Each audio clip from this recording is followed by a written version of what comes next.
Welcome to this video on a month of mindfulness, a short video series of monotangles in black and white with the emphasis on here and now with a pen. Today's tangle is going to be an exploding tangle. It's one based on a quilting pattern called Zensplosion folds by Danny O'Brien, and she spotted it in a friend's quilting book and thought there had to be a beautiful exploding tangle in there. Because today I'm working on a little small tile, perhaps you've got a bigger section, I'm just going to do just a little bit of a quarter of the whole tangle. If you've got a large section though, feel free to put a focal dot somewhere right in the middle. But I'm just going to put a little focal dot just on one side of my tile. And this is one that uses the elemental strokes of Zentangle.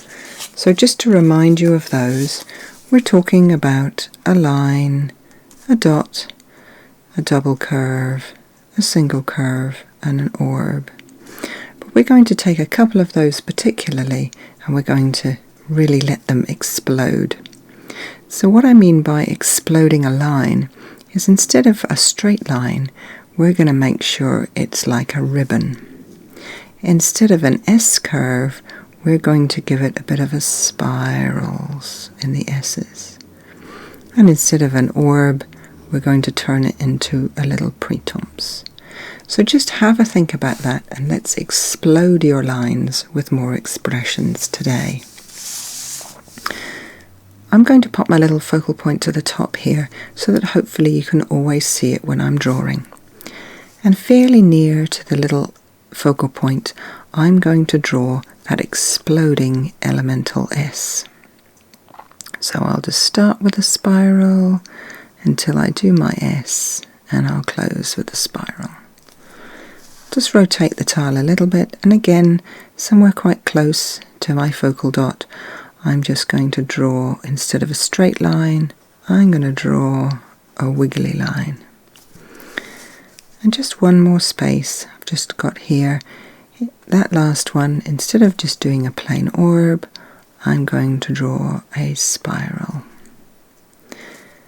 And now what we want to do is join this focal point to all of these elements. And I always start with the one that's the closest.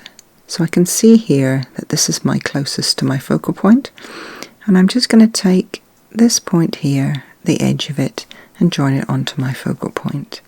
I'm going to go to the other side of this element and join it onto my focal point. I'll have a look and see on this line, the nearest parts, probably this one here. I'm just going to join on the edge of that line. However, the edge of this line, I find that something's got in the way. So I'm going to use the edge of this curve to join onto my focal point. And my last little spiral here, the widest part here, joins to the focal point. The nearest point at this edge here joins to the focal point. And each of these now we want to try and join as if we were drawing behind. So what I'm meaning is that here is the widest part of the spiral, and if I take a line, I can reach the focal point. So I'll take that line all the way here. But if I go to this side of the spiral, and it's going to be drawing behind, you'll notice I bump into another line. So I'll just stop there. I'll do the same with the end of the line. I stop because I bump into a line that already exists. And so you can see how this scroll joins on or draws behind each time the line is heading towards your focal point. So if at the edge of this one I can't join in, I don't reach the focal point, because I run into things that I've already drawn. If you find that your line is going to join onto another line, sometimes I extend it out a little bit longer before bringing it in. So each time, just concentrate on heading that line to the focal point. And once I've got all of these wrapped up, I'll have a good look to see if there's any more drawing behind to do. There's a little bit there, and on my spiral here I can see that the edge of the paper has a little bit of drawing behind there. And once I've got all of those ones in, I'll now do another layer.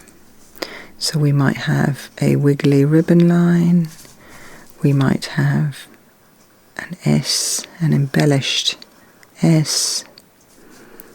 I might just do another wiggly line here. And once I've got those, I'll tend to join them all in, each time slowly building across the tile.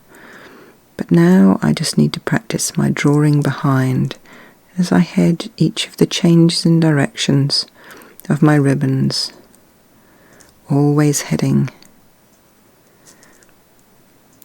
towards that focal point. But as other lines get in the way, I have to practice my drawing behind.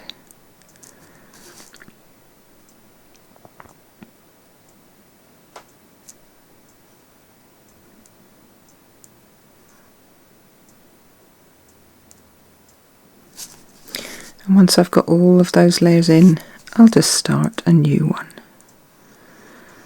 I tend to slowly build up these elements, each layer further and further away from my focal point, but using that focal point to head all my drawing behind lines in. You may find it easier to go from the focal point out the way. If that works for you, you change the direction in which you're doing your pen. Each time working out where it would head behind, slowly building up this tangle. Sometimes it can take a little bit of thought, this one. That's okay. Just focus on the lines, focus on that focal point to slowly extend the tangle and explode it out. Perhaps as you get bigger and further away from your focal point, your ribbons and your spirals and your embellished S curves get bigger as they are further away from that focal point until you've finished. And then with my shading, I like to put a little bit of dark just at my focal point, simply because sometimes you find that your lines have not quite gone according to plan. Perhaps they're a little bit messy, and so just use a little bit of shading to hide those busy lines. And perhaps on each of the curves I might just throw a little shadow in, because there would be a little shadow underneath where that fabric curl folds up. Or perhaps you pop a little bit of shading on some of the ones that are behind, as they have a little shadow appearing as they are layered underneath.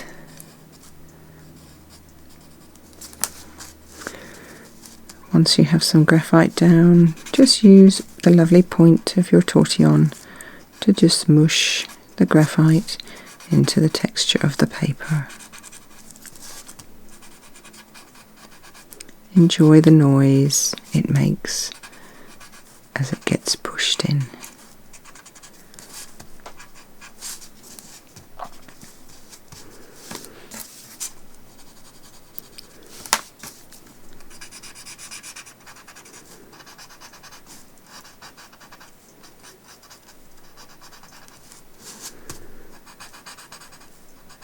Sometimes you may find there's enough graphite on your tortillon that you don't need to add any more with your pencil.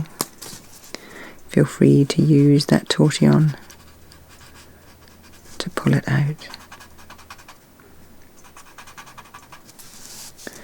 And when you've finally finished, you can see how this tangle just explodes out of there. Just as your creativity will explode out of your pen, I hope today, as you're following along. And if you choose to just stick to one elemental stroke, you might have all your little pre-top spirals just coming around and around. Or perhaps you might mix it up, but this is with the whole one focal point more in the middle of the tile. So however you choose to do your little Zensplosion folds today, I hope you've had fun with this. Oh, I think I've gone off the screen. I hope you've had fun with this little mindful and doing some little embellishments on your elemental strokes.